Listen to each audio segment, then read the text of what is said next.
Diwani Adalat. What is this Diwani Adalat? That is called a civil court. Hindus were dispensed in the sense here they throw the justice as per the Hindu scriptures and the Muslims per the Shariat. So they had to follow the scriptures mentioned by the Hindus and Muslims. That is in civil court or Diwani court. The second comes here for, and under the civil court here, who are the people to take? That is, in British legal procedures were introduced to the criminal courts here. In the sense, this Diwani Adalat as a civil court, as I said here, as per the Hindu scriptures and Muslims, per Shariat, this came under the administration of European officers, that is civil. And the next comes here, criminal court, were under the control of Qazis, and they are the functioning under the supervision of European officers. So, that is about the two type of courts. Now let us study the next system. It is called police system. This police system, what is the main motto of this one? To maintain peace, right? So during that period, in charge of maintaining the internal law and other situation, again here, Lord Cornwallis, he implemented the efficient police system in India. That was the first time.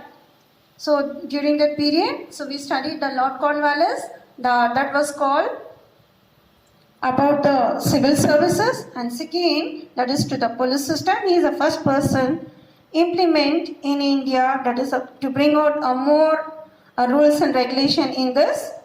He created a new post of superintendent, that is of police.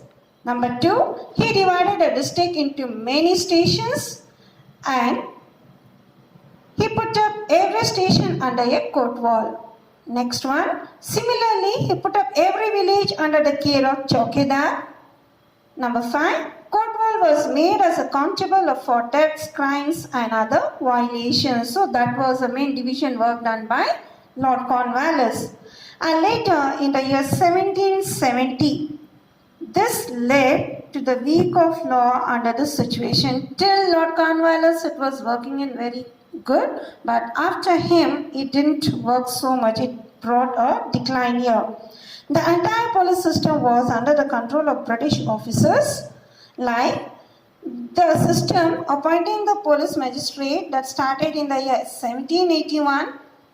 Next one, the police officers were under the power of the magistrate. So what are the things he did? They didn't give importance. So here the British officers, they said, we are going to bring more good. The police system underwent continuous changes. So one or the other people, they keep on bringing changes among this police system. Whom to follow? So the people were just confused whether we have to follow the Lord Cornwallis or we have to follow the changes done by the officers. And here, Indians were appointed for the post of officers, but they were not given an importance for the Indian people, how much ever they have been educated. But later here, in the year 1902, the Police Commission law that allowed the appointment only for education qualifications. So here a law passed in 1902 that's saying that only the qualified people are responsible to be in that posting. And in this, the discrimination was against to Indians, but it didn't end. And next comes your military system. This military system was based on administration during the British ruler. And in this, they appointed many Indians for the purpose of military and took the entire India under the control with the help of military. They appointed number of people, that is with the help of Indians. They started to give the vacancy only for Indian people here, and in this number of Indian people were more. And what was the motto of the Britishers here? To protect the supremacy and to bring the challenging that was among the Britishers.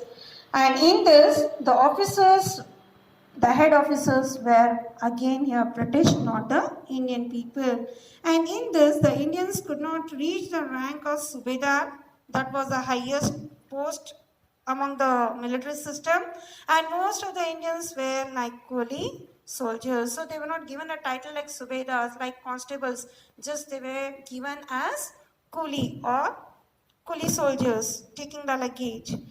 The British government accepted the recommendation, that is in the year 1857, that we studied in the first war of Indian independence, how the British people how the British people brought the causes of political, economic, doctrine of lapse. We have studied, no? Yes.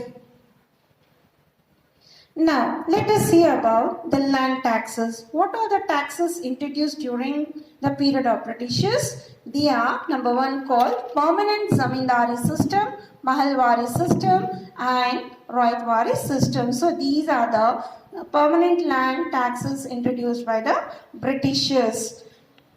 In this, the English East India Company had to pay an amount of 4 lakh pounds to the Britishers.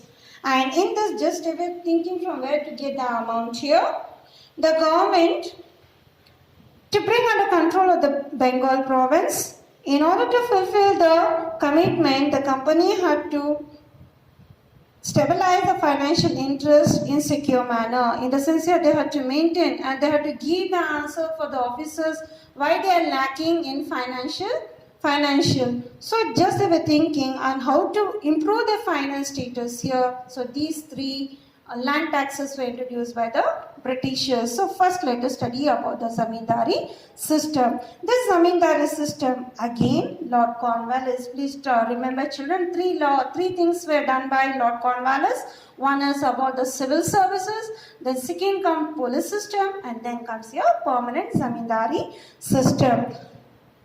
Lord Cornwallis, he implemented a new land tax policy in Bengal and Bihar, two regions, that is in the year 1793, and this was called the permanent zamindari system. Under the system, zamindar, so he explained how to collect the tax here. The landowner, a person who is having a land, he has to pay a tax here, but it was given for other person to collect the tax. The zamindar was expected to pay the agreed land tax to the company as a set date every year. So, imagine if I have a land, I am a landowner and there is an in-charge person, that's called a zamindari. So, he has to collect the tax from the people those are having and he should hand it over to the British. So, on a fixed duration period here, that was explained by Lord Cornwallis to zamindari. And he said, he was free to collect any amount of land tax from the farmers and could retain the excess money collected. So the amount, what fixed prices they had given, they had to collect the tax from the farmers and they had to pay to the in-charge. And this benefited the zamindari more. And if the zamindar was unable to collect the tax, like during a natural floods, a natural disaster, floods and famine, during that time, the taxes due to floods and famine and pay the company, the ownership of lands were taken by the company. So yes, in case natural disaster, heavy rain, floods and droughts, during that time, a farmer failed to pay the tax here, in case that time he won't be the owner of that land here, that land will be hired by the company, British. Both the zamindar and the company are benefited by this system. So this was explained by Lord Cornwallis to the zamindari in-charge person here.